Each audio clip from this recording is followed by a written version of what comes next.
Now the sun is just starting to climb up over the treetops, and it's gonna be a beautiful day, that's plain to see. Welcome to Bill Dance Outdoors, America's most popular and longest running TV fishing show. Now I've gone fishing with Bill Dance today.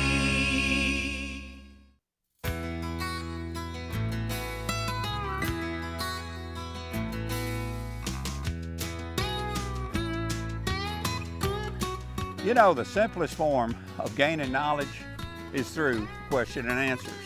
But I also know the only stupid question is the one you forgot to ask. Today, we're asking questions, and I'm gonna do my doggone best to provide the answers. Now, here's something you might find very interesting. There's no telling how many times during the course of the year that I hear this one right here. How long should you fish a place before moving on? Well, beginning bass fishermen seem to be plagued by how long they should work each location. In time, the answer becomes very apparent. But since the question does harbor importance for many anglers, let's spend a minute and talk about it. Confidence is the key.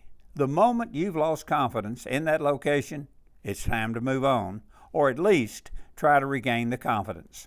Otherwise, you'll be going through the motions, but you won't have the confidence and thought behind your technique. Normally, you should fish a spot until you've worked it thoroughly at all depths with an assortment of good lures in different sizes and several colors, using variations in your retrieve that might mean a few casts, or it could dictate a couple of hours. Remember that even the correct lure fished at an incorrect depth or with the wrong retrieve might simply mean that you're doing nothing more than enjoying a day on the water.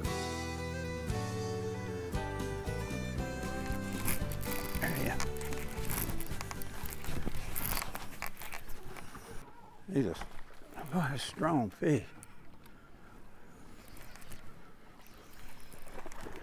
Whoa! That is a strong fish right there.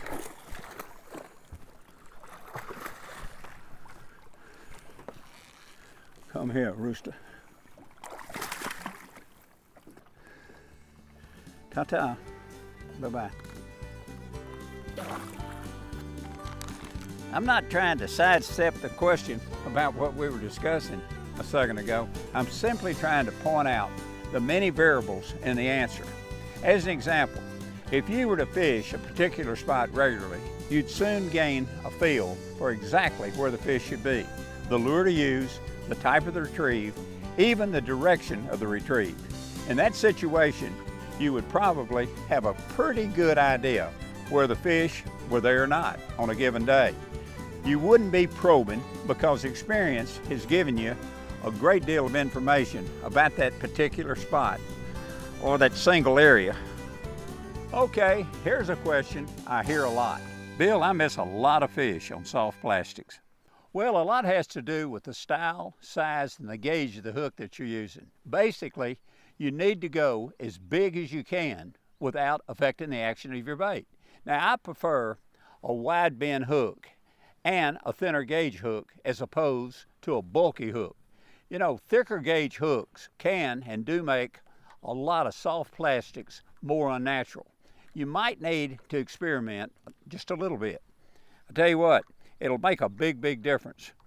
You know, a thinner hook is like a pin. You can push a pin through a potato a whole lot easier than you can a nail.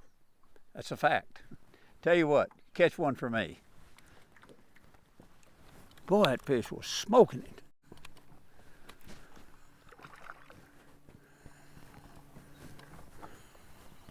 What are you doing, buddy?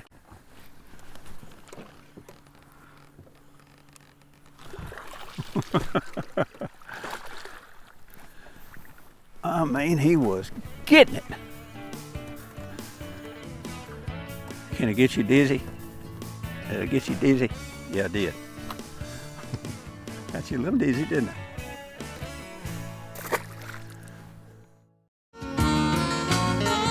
Bill Dance Outdoors is sponsored in part by Bass Pro Shops. Your adventure starts here. Rebel. catch fish anywhere. And by Mercury Marine. Go boldly.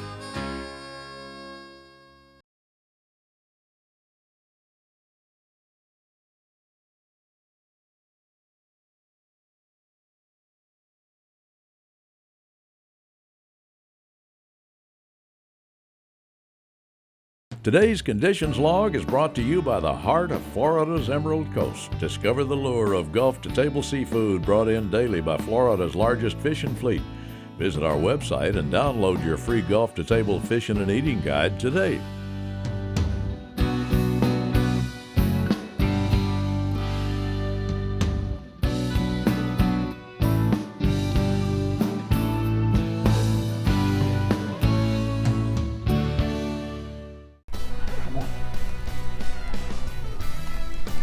Whoa, boy.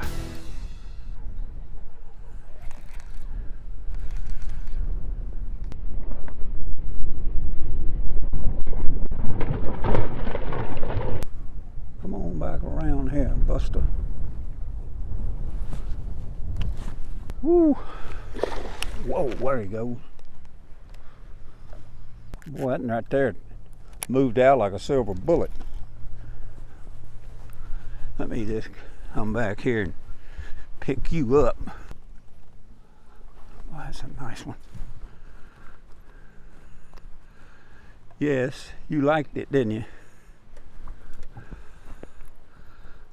Pretty thing. Whoa.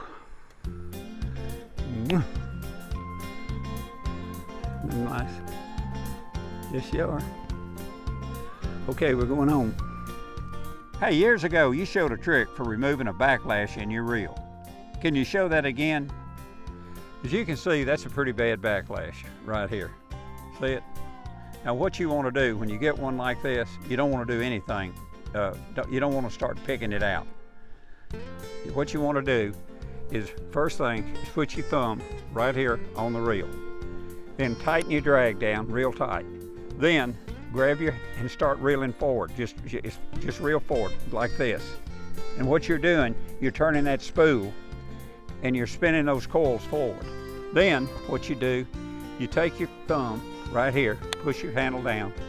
You take your two fingers, put your thumb down here under the reel, your two forefingers here, and then you start pulling real tight. Keep your index finger and your middle finger right here. And if it stops just for a second, put your thumb here again and reel forward.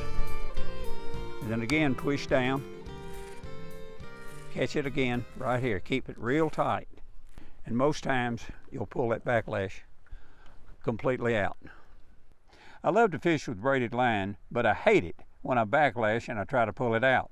The line seems to embed itself deeper and deeper with each pull until it's impossible to get it out. Yep, here's a trick you can use. When the braided line is dry, pull off about 50 to 60 feet, or a little bit more if you want to. Then lay a strip of plastic tape across the line and reel the slack line back over it. Now, when you backlash, the line can't cut any deeper than the tape, so it pulls out a whole lot easier. That's a great little tip, and that's what you can do with braided line that you can't work out. Oh, that's a nice fish too. Ooh. Oh, it's tugging. Where are you going? Hard pulling thing. Golly!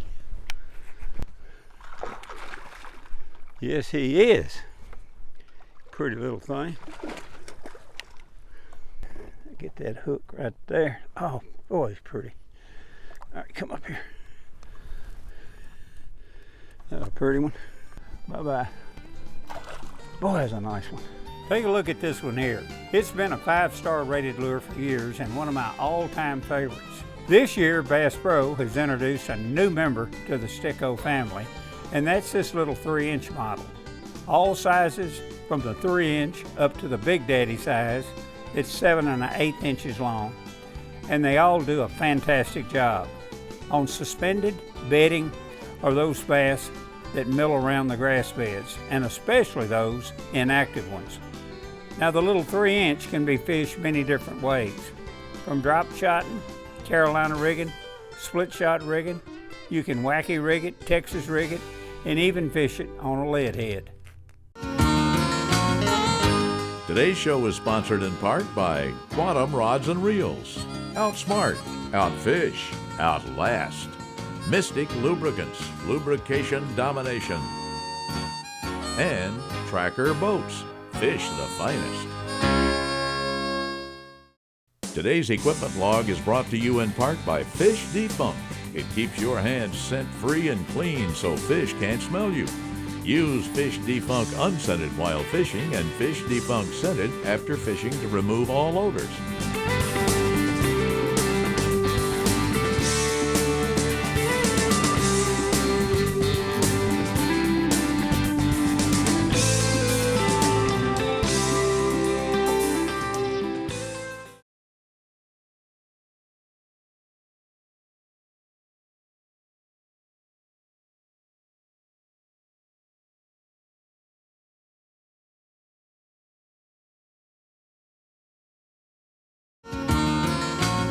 Today's show is sponsored in part by Stren, the standard of dependability since 1958.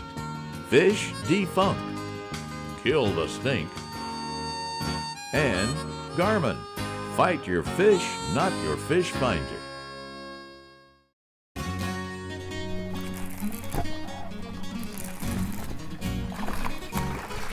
Oh, Buster. Hey, old man.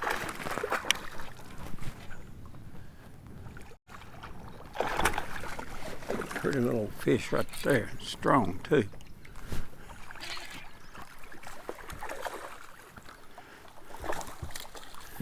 Had it way down in there, didn't you? There you go. Nice little fish. That is a fighting little fish right there, that size. Yes, it is. Ta-ta. You know, this bait has a slow horizontal fall rate without any weight on it, more so than a lot of baits of this type that I've fished over the years, and that's what I like about it so well. But today I've got to add a little weight to it because of this confounded wind. We got a lot of wind, and trying to fish it without any weight is pretty hard to do. Most of these fish are about 6 feet deep. Got it rigged with an 1/8 ounce slip sinker with a little bitty sinker stop right here and a 5/0 Gamakatsu EWG wide gap hook. Like I said, we're catching our bass today in a depth of approximately 5 to 7 feet. And as you can see on the graph, the majority of the bait fish, which is shad, are close to that depth. And they're running ledges in approximately 3 to 7 feet. And that's mostly what we're fishing today, ledges. Some in close and some out of distance from shore. Here's a good one right here. Bill, I understand there's an electronic device called Panoptics. What is it? Panoptic is sonar made by Garmin, and it's like something you've never seen before. The transducer is mounted on your bow-mounted trolling motor, which is connected to your graph. It affords anglers the opportunity to see the bottom, see structure, and even fish swimming around in front of the boat, even when you're sitting still. In real time, it provides a more live video look. Never before have we had the ability to see all around our boat in real time. Now we can.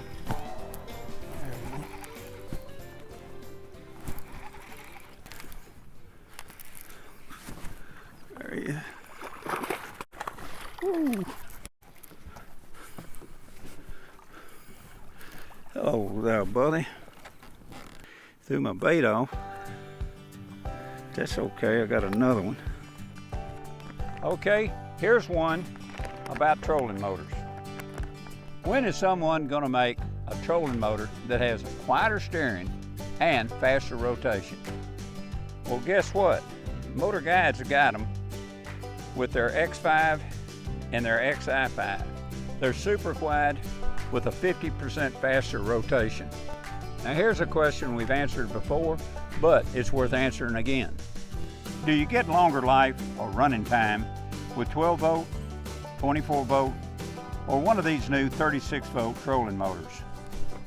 Well, the more batteries you have, or the more voltage you have, naturally, the longer running time you're going to have. Now here's some facts on amp draw by voltage. 12 volt motors use about 1.2 amps per pound of thrust. 24 volts use about 0.9 amps. 36 volt motors use about 0.55 amps per pound of thrust. The more power or voltage you have or use, the more efficient electric trolling motor is. Or just the opposite for your truck or your car engine. The more power or gas engine is, the more fuel it uses. Bill's question and answer of the week is brought to you by Bill Dance Digital. Follow us on Facebook, Instagram, Twitter, and YouTube for great information that can improve your fishing. Tell me one more time the proper way to spool line on an open-face spinning reel. Well, normally when you're spooling on braid, twist isn't a problem. But with mono and fluorocarbon, well, that's a different story. When you're spooling one of these on, place the spool flat with the spool facing you, where the line will peel off the filler spool counterclockwise as you reel it on the reel. Today's show is sponsored in part by Millennium Marine, a new class of comfort, and Motor Guide, trolling motors engineered for anglers. Closed captioning is provided by Bill Dance Digital. Follow us.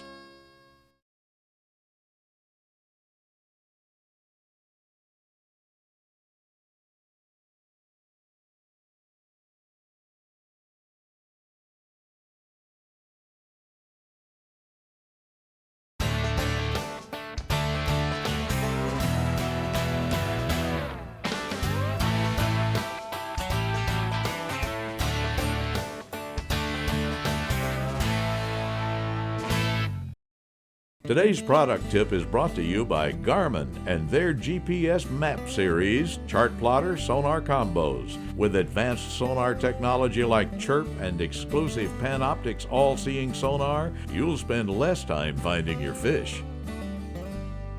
The most common thing we see is the angler not having the most recent software update. We're continuously adding new features and enhancing performance to make the units better and give you more features for a unit. So the biggest or the quickest way to fix this is just go to Garmin.com periodically and check and make sure you have the latest software updates. If you're looking for the latest fishing information and tips, be sure to check out the free Bill Dance mobile app, available for both iOS and Android users. Oh, good night. Look up under that fish. Look at a great big fish swimming right there with him. Oh, wait, what's this? What's this? There's another big fish right there under him. Oh, there's one about 6 pounds under him right there. Watch. You can't see him, but he's there. I mean, he's got it. Oh, I missed him. Dadgummit. I missed him. He hit it. Doggone it. He sure hit it. Well, he was about that long. He was following that one right there. Boy, I'll tell you what, I had that happen here just recently. And another one, I had about 2 or 3 following that one. And I just reached over and got it. It was a neat little piece of video. Let me show it to you. Watch this. Another fish right under him. Look at there. I'll get my other rod right here and watch this.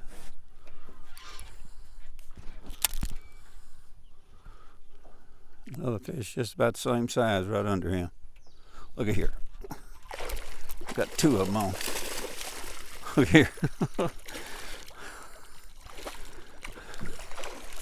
A pretty fair little old fish there. All right, see ya. Let me get this one in. Okay. There's an example of a fish following a fish. Now here's a good question. How do small bodies of water form a strata? And what does that mean? And how can you eliminate it? Well, most folks don't realize it, but small lakes and ponds begin to stratify in early summer. And these layers, oxygen content varies. The strata normally forms at 50% of the water's depth. All of a sudden, the carrying capacity of your lake is cut in half. Just like that, production is cut in half. Every living organism in the lake depends on dissolved oxygen content: fish, plankton, zooplankton, and so forth. And in these crucial times, when the water warms, everything must survive in an area that has been reduced by 50%. Only half the water space now has dissolved oxygen content. Crowded quarters equal a stressful environment, and the water temp continues to rise. Well, it could even get worse. This is why it's important to have aeration in your lake, especially if your lake doesn't have an excessive flow through, say a feeder creek, or if it's spring fed, or maybe even a well that can help eliminate this dilemma. When water warms and causes a strata to form in a pond, the results include stressed fish, inactive fish, and possibly even a fish kill. An aeration system like this Vertex system I use in my lakes can help eliminate these conditions. Whoa! That big old mule. Where are you going?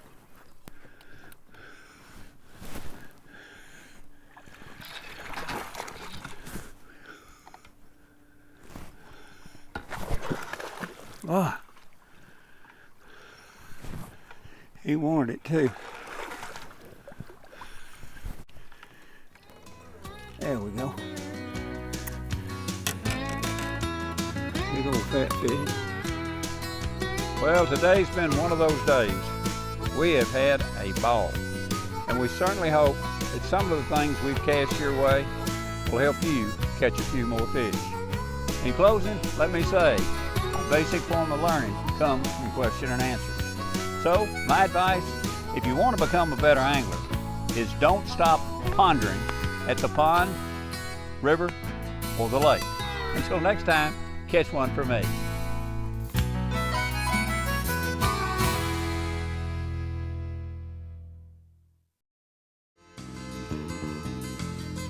Thanks for watching Bill Dance Outdoors. Please join us right here again next week. Now I've gone fishing with Bill Dance today.